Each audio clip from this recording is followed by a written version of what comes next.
किसान भाइयों नमस्कार। मैं आपका छोटा भाई गुरविंदर डेयरी फार्म से। आज जो कि एनिमल हमारे तमिलनाडु, महाराष्ट्र, गुजरात, हमारे लोकल इधर एक चौधरी साहब हैं, उनके पास जा रहे हैं। तो सभी कस्टमर आपके सामने हैं सर, और एनिमल भी आ रहे हैं। और हर रोज़ डे बाई डे आप अच्छा रिस्पॉन्स दे रहे हो, उसके लिए स्पेशल थैंक करता हूँ। हमारा क्या रहता है, अभी आप हमारे पे तो ट्रस्ट करते हो, लेकिन हमारा क्या रहता है, कस्टमर के ऊपर विश्वास बनाना रहे।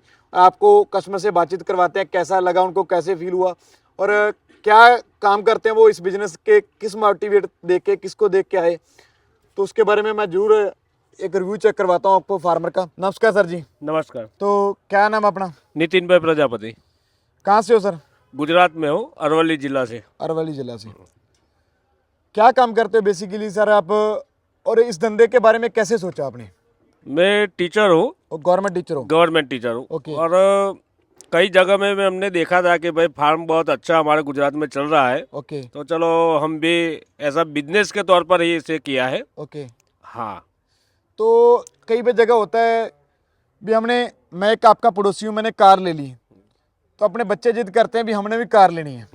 हालांकि मेरे से किस्त नहीं भरी जाती है, एक बार ले जाते हैं, बाद में वो उठा के लेके जाते हैं, तो कहीं ना कहीं डर लगता है भाई हमें भी ये काम कर। तो ऐसा तो नहीं हो भी पड़ोस वाले को देख लिया और उसके देख के तो बाद में कहीं चले ना लॉस में चले जाओगे? नहीं नहीं, ऐसा नहीं है। हमने बहुत देर से, लगभग एक आध साल से हम सोच रहे थे, और काफ़ी इस पर रिसर्च भी किया है कि भाई इसमें क्या क्या है, क्या क्या मैनेजमेंट रहता है, और उसका फीड कैसा रहता है, वो सब देख के हमें ये सुझाव लिया कि चलो भाई हम भी अपना अपना डेयरी फार्म शुरू करते हैं। आपकी टीचिंग की लाइफ कितनी पड़ी अभी? अभी तो 20 साल बाकी है। 20 साल बाकी हैं। हाँ। बच्चे कितने हैं सर? बच्चे 2 है, 2 बच्चे हैं। एक बेटी एक बेटा है।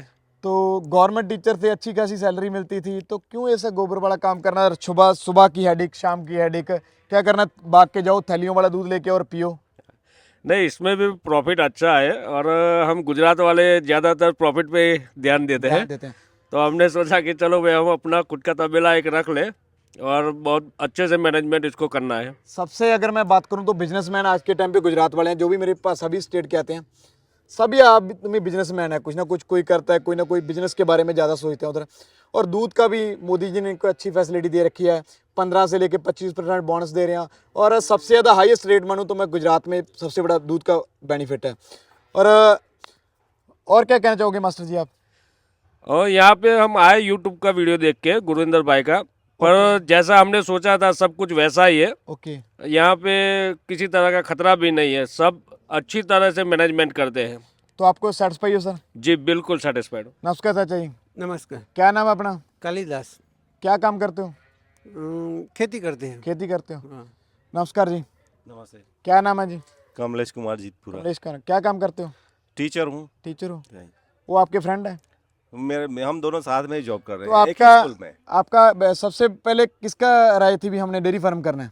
राय उनकी थी, और मैंने वो उसको आगे बढ़ाया कि भाई सोचते हैं। फिर एक साल से, लास्ट ईयर से हम सोच रहे थे कि भाई कुछ बिजनेस करना है, तो फिर सोच करके, रिसर्च करके, फिर एक नतीजे पे पहुँचे कि भाई फार्म शुरू करते हैं, क्योंकि हमारी खुद की भी ज़मीन है, और इसलिए हमने शुरू किया। बिजनेस करना तो कोई आपकी रेपुटेशन क्या है, चेयर पे बैठने वाला बिजनेस करते हैं, ये गोबर वाला बिजनेस ही कैसे दिमाग में है? नहीं नहीं नहीं नहीं, ये ऐसा नहीं होता। कोई भी अगर बिजनेस करना चाहिए तो उसमें मैनेजमेंट सही से करो तो वो सक्सेसफुल रहता है। ऐसे ये कोई अच्छे वाला काम नहीं है, ऐसा मैं नहीं सोचता हूँ। नहीं सोचते। नहीं। और मैं आपको बताना चाहूँगा मास्टर जी, अगर बिजनेस सीधा पड़ गया तो आपकी 70-80 हज़ार रुपये पे होगी, और इसके आगे कुछ भी नहीं है। सही बात है, क्योंकि हमने जो 2-4 जगह पे, वहाँ पे लोकल में जो फार्म देखे हैं, वहाँ पे 2 बंदे हैं, वो 100 गाय का उनका फार्म है, और सारी गाय 10 से 15 लीटर वाली है। और वो लास्ट ईयर उन्होंने समथिंग 2 करोड़ का शायद दूध बेचा था, और उसका मुनाफा लास्ट में 28 लाख था। 28 लाख मुनाफा था, और उनको बोनस आया होगा वो अलग से है। अलग से 55 लाख उनका शायद बोनस था। बोनस था। बोनस था। आप में गुजरात वालों का एक बेनिफिट है भी दूध में बचा ना बचे, उनकी गाय की संभाल कर लोगे ना, खिला लोगे, तो इनका फिर भी मान लो 10 गाय रखी है, साल में अगर इनका 12 लाख रुपए बोनस आ गया तो 1 लाख रुपए मंथली आपके इनका। लास्ट ईयर 28% था, लास्ट ईयर वहाँ का बोनस, अकेला बोनस ओके, 28% था। तो आप तो बहुत खुद किस्मत समझो भी आप बिजनेस वाली सिटी में पैदा हुई हो, सही, गुजरात सही, में सही, पैदा सही, पैदा सही, हुए। सही, सही। प्रधानमंत्री जी भी आपका, हम तो बोल भी नहीं सकते कुछ। नहीं, प्रधानमंत्री जी सबका है, सबका नहीं है। नहीं, और गुजरात वालों का खास ख्याल रखता हूँ। हाँ, वहाँ के वो नेटिव प्लेस उनका वही है, गुजरात से। तो नमस्कार, क्या नाम है? सर धर्मेंद्र यादव। आप गाय संभालोगे? गाय संभालेंगे। ऐसा मत देखना मास्टर जी को एक बार गाय पकड़ा दी उसके बाद भाग जाना कहीं। ना ना नहीं, ऐसा तो नहीं होगा। उनका देख लो 100 गाय का प्लान है। हाँ, बोलते हैं 100 गाय का प्लान है ना, सब 100 गाय के ऊपर तू हेड होएगा। फिर उसके बाद अभी स्टार्टिंग पॉइंट में हेड है, तो इसके भी नीचे तुम्हारे नीचे आदमी काम कर रहे हैं। हाँ। कहाँ के रहने वाला तुम? बिहार का, बिहार का रहने आरा वाला। जिला का। देखो जितना दिल जीत लोगे 100 गाय कहाँ भी लेके जाएंगे, इनको बहुत पैसा मिलने वाला। अभी रिटायरमेंट होंगे 50 60 70 लाख रुपए बहुत मिलने वाला है। सैलरी भी आपको होगी, तेरे नीचे भी 10 आदमी काम करेंगे। करेंगे। ना, अच्छे से फार्म चलाना, अच्छी गाय रिकमेंडेशन करना। नमस्कार जी, नमस्कार। कहाँ से आए हो आप? चौटाला से। मैं एक बात बता दूं, ये उस से आए हैं जहाँ की पैसे की कमी नहीं है, वहाँ से आए हैं, पैसे के तालाब से आए हैं। जिन ये मुनीमी करते हैं, और किनके मुनीमी करते हैं? जज है, जज जिसको बोलते हैं, यहाँ पे पैसे का तालाब कमी नहीं है। और पता नहीं कितने एकड़ बाग है, 150-200 एकड़ बाग होएगा, और पैसों की कोई कमी नहीं, पता नहीं कितने पंप हैं। पर एक शौक के वजह से जज को एक शौक पड़ गया गाय का। किसका शौक पड़ा? गाय का। और गाय का बिजनेस स्टार्ट कर दिया जज ने। पहले लास्ट वीक 2 लेके गए थे, वो सक्सेसफुल होगी। अभी फिर 2 लेके जा रहे हैं। मेरे नज़दीकी से मैं आपको बताऊं तो जो चौधरी आ जाते हैं, तेजाखेड़ा। हाँ जी, तेजाखेड़ा। तेजाखेड़े के चौधरी आ जाते हैं, बड़ी मोटी फर्म है। बताऊंगा तो देखो जी, उनके घर में पैसों के ढेर पड़े हैं, कोई कमी नहीं है भगवान की, चलो सभी के पड़े हैं अपने अपने स्टेट पे। पर एक जज होने के नाते उन्होंने एक चीज़ सोची, क्या सोची? भी मैं एक मिल्किंग के बिजनेस में आ रहा हूँ। तो आप इस बात से आइडिया लगाओ, भी एक जज होते हुए वो आप मिल्किंग के बिजनेस से आ रहे हैं, तो आप क्यों नहीं आ सकते? उन्होंने बहुत सारी रिसर्चें की है, उन्होंने बहुत सारे पढ़ा लिखा, उन्होंने बहुत सारा देखा। उनके हर रोज उनके सामने कोई नए नए केसेस आते हैं, नए नए फार्मर आते हैं, नए नए लोग आते हैं। पर फिर भी उन्होंने एक बिजनेसमैन सोचते हुए एक फार्मिंग का बिजनेस चुना आपके सामने, और फार्मिंग के साथ जुड़े हुए हैं। तो बड़ा दिल को खुश हुआ ऐसे फार्मर को मिलके।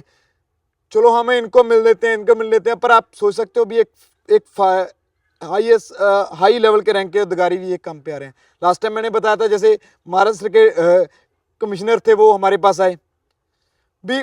फार्मिंग का धंधा ऐसा है, जब मैं मास्टर जी की बात बोलूँ, अगर चेयर का बिजनेस कर लेते, मान लो कोई 10-20 लाख रुपए पे 50 लाख रुपए बिजनेस में और लगा देते, वो बिजनेस पता नहीं इनका चलता जब फ्लॉप हो जाता, वो आगे भगवान जानता है।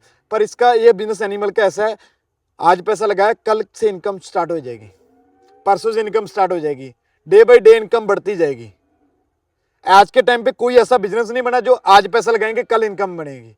और आज के टाइम पे तो अगर कोई हम शॉप खोलते हैं, वो भी हम अगर हमारी कोई मान लो स्पेयर पार्ट की शॉप करते हैं या कुछ ऐसी हमें खाने पीने की चीज़ें लाते हैं, तो हम नई शॉप को प्रेफरेंस नहीं देते, हम उसी शॉप पे जाते हैं जो हमारे पुराने बुजुर्ग हैं जहाँ उनसे लेते थे, उसी शॉप को हम प्रेफरेंस देते हैं। तो फिर बोलता हूँ, आप आओ मिल्किंग के बिजनेस में जुड़ो, टैक्स फ्री बिजनेस है, करो। और कोई आदमी ऐसा नहीं, आपकी मेहनत अच्छी होनी चाहिए, ऐसा कोई आदमी नहीं बना भी आपको लॉस में ले जाएगा। ऐसा कोई बिजनेस नहीं है भी लॉस में ले जाएगा। अगर खुद मेहनत करोगे तो लॉस वाला धंधा ही नहीं है, बिजनेस ही नहीं है। तो सभी भाइयों को स्पेशल थैंक्स करता हूँ, धन्यवाद। गुरविंदर डेयरी फार्म से फिर एक नमस्कार।